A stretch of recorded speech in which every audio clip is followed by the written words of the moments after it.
জাতিসংঘের সরাসরি হস্তক্ষেপে ফিলিস্তিনকে স্বাধীন রাষ্ট্র ঘোষণা সহ ৬ দফা দাবিতে রাজধানীতে হয়েছে সুন্নি গণসমাবেশ। জাতীয় প্রেস ক্লাবের সামনে সমাবেশে অংশ নেন হাজারো সুন্নি মুসল্লি।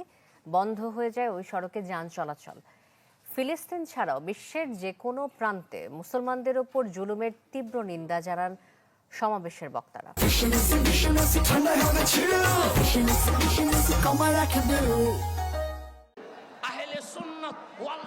বিশ্বজুড়ে মুসলমানদের উপর নির্যাতনের প্রতিবাদে এই গণসমাবেশের ডাক দেয় আধিপত্য বিরোধী মুসলিম ঐক্য মঞ্চ, যার নেতৃত্বে ছিলেন সুন্নি আলেমরা।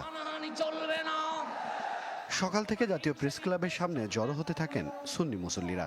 ফিলিস্তিন পতাকা হাতে যোগ দেন হাজারো মানুষ। বিভিন্ন দেশে মুসল্লিদের উপর হামলার প্রতিবাদ জানান তারা। ফিলিস্তিনের মুসলমানদের উপর অত্যাচার হতেছে, তাদের জন্য দোয়া করার জন্য সবাই একত্রিত হয়েছে আজকে এই দিনে।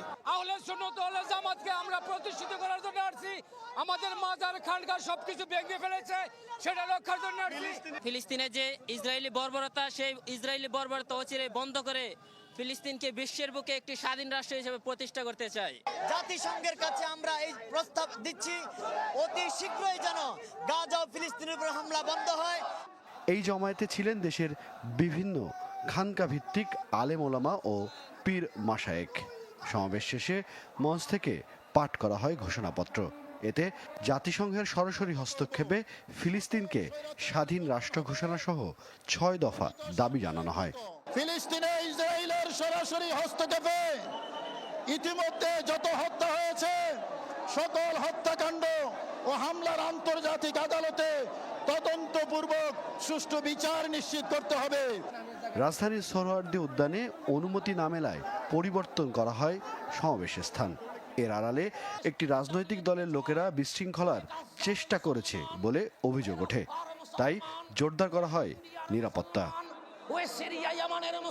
কেবল ফিলিস্তিন, ভারত ও মিয়ানমারে নয়, বিশ্বের যে কোনো প্রান্তে মুসলিম জনগোষ্ঠীর উপর জুলুমের তীব্র নিন্দা জানান সুন্নি মুসল্লিরা।